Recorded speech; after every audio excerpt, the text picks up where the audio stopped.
अस्सलाम वालेकुम guys, welcome to bike पीके। आज की हमारी जो वीडियो है वो है होंडा CG125 के ऊपर। होंडा CG125 के अंदर आपको क्या प्रोज एंड कॉन्स मिलते हैं, आज हम उन तमाम प्रोज एंड कॉन्स के बारे में डिस्कस करेंगे।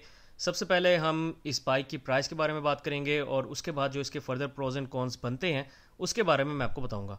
और 125 का 2024 मॉडल जैसा कि आप जानते हैं कि जल्द ही लॉन्च हो जाएगा, तो जब वो लॉन्च होगा उसके बाद हम उसके ऊपर फर्दर वीडियोस भी बनाएंगे। तो अभी के लिए वीडियो को स्टार्ट कर लेते हैं। सबसे पहले तो हम शुरू करते हैं बाइक की प्राइस के साथ।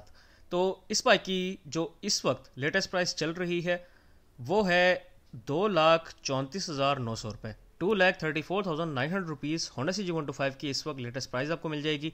और अगर बाइक के प्रोज एंड कॉन्स की बात करें तो सबसे पहले शुरू करते हैं प्रोज के साथ। अब आपको प्रोज में जो सबसे पहले चीज़ मिल रही है इस बाइक के अंदर वो है इस बाइक की रीसेल वैल्यू। होंडा CG125 को पाकिस्तान के अंदर 45 साल से ऊपर हो गए हैं और इस जर्नी के अंदर होंडा CG125 ने अपना बहुत नाम बनाया है। ख़ास तौर पे होंडा ने तो अपना बहुत नाम बनाया पाकिस्तान के अंदर।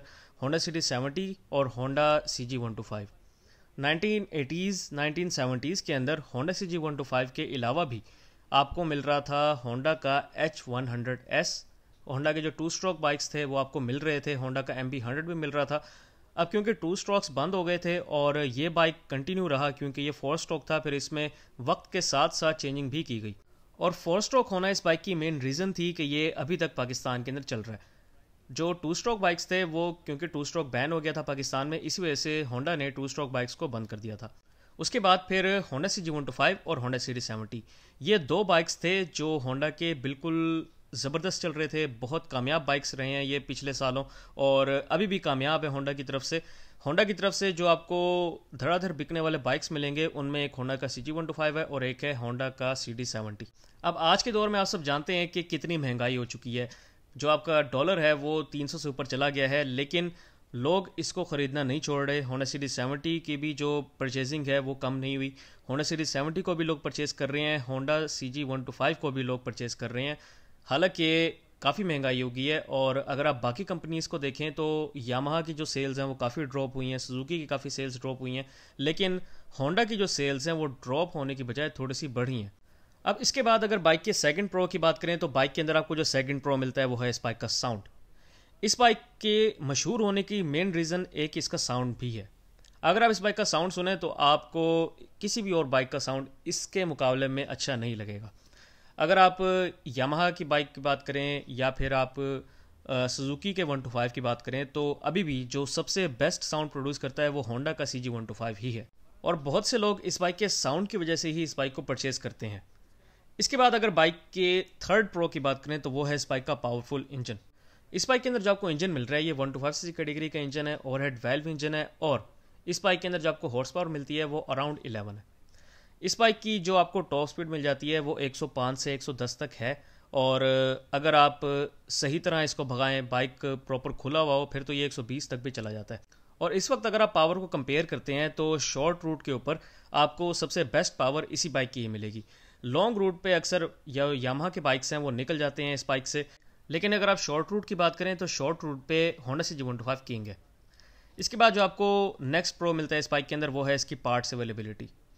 अभी भी आपको जो पार्ट्स हैं वो किसी न किसी बाइक के मसला करते हैं, नहीं मिलते या कोई पार्ट अवेलेबल नहीं होता, लेकिन होंडा CG125 के साथ ये मसला नहीं है। होंडा CG125 के अंदर जो आपको पार्ट्स अवेलेबिलिटी का मसला है वो बिल्कुल ख़त्म मिलेगा। इसके अंदर कोई भी मसला नहीं है पार्ट्स अवेलेबिलिटी का। आपको पार्ट्स जो भी चाहिए, जिस तरह के पार्ट्स चाहिए वो आपको तमाम पार्ट्स अवेलेबल मिलेंगे। आपको इसके कस्टमाइज्ड पार्ट्स भी मिल जाएंगे। अक्सर इसके जो टैंकी टापे हैं लोग उसको कस्टमाइज़ करके और फिर सेल करते हैं और अक्सर शॉप्स पे भी आपको ये चीज़ें मिल जाती हैं। तो डिफरेंट शॉप्स के ऊपर आप देख सकते हैं इसके आप जो पार्ट्स हैं वो ख़रीद सकते हैं। इसके अलावा जो आपको नेक्स्ट इसके अंदर प्रो मिलता है वो है इसके लो कॉस्ट पार्ट्स।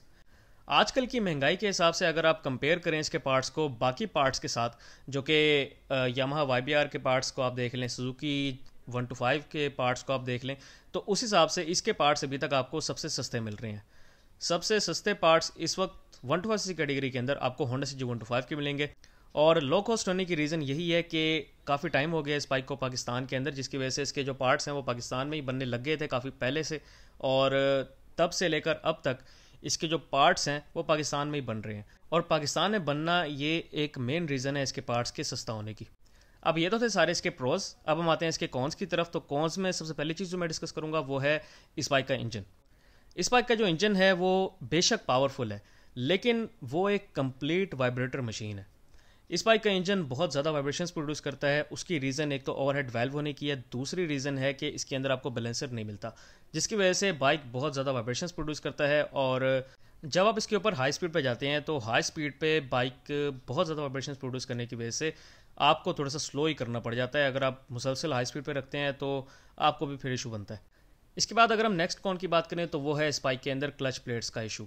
बाइक के अंदर आपको क्लच प्लेट्स का बहुत ज़्यादा इशू मिलता है 6-8 महीने बाद, या अगर आप ज़्यादा तेज़ चलाने वाले हैं तो 6 महीने से भी पहले इस बाइक की जो क्लच प्लेट्स हैं वो छुट्टी हो जाती हैं और क्लच प्लेट्स आपको तब्दील करवानी पड़ जाती हैं फिर। और ये हर 6-8 महीने बाद का प्रोसेस होता है और बंदा तंग हो जाता है बार बार क्लच प्लेट्स चेंज करवा के। अब इसके अलावा इस बाइक के अंदर 2 इश्यूज़ और भी हैं, जिसमें एक है वेट बेयरिंग का इशू, एक है कैम बेयरिंग का इशू। इस बाइक के अंदर अक्सर लोगों को क्रैंक शेफ्ट का भी इशू आया है। तो ये कुछ पार्ट्स हैं जिनका इशू अभी भी होंडा CG125 के अंदर चल रहा है। अब 2024 मॉडल आने वाला है तो 2024 मॉडल के अंदर उम्मीद है कि ये जो इशूज़ हैं वो रिजॉल्व हो जाएंगे। बाकी इशूज़ का तो नहीं पता, लेकिन जो क्लच प्लेट्स वाला इशू है वो तो रहेगा ही रहेगा, क्योंकि अगर इसको ख़त्म होना होता तो ये इशू अभी का नहीं है, ये इशू काफ़ी पहले का है, तो पहले ख़त्म हो चुका होता। लेकिन क्योंकि पहले भी ख़त्म नहीं हुआ तो उम्मीद है इस बार भी नए मॉडल के अंदर भी आपको ये इशू मिलेगा।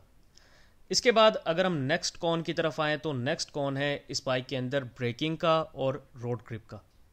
इस बाइक की ब्रेकिंग बिल्कुल भी अच्छी नहीं है। हाई स्पीड के ऊपर अगर आप रोकने जाते हैं इस बाइक को तो पहली बात तो ये रुकेगा नहीं, दूसरा ये है कि अगर आप ज़्यादा ब्रेक मारें तो बाइक स्केट कर जाएगा।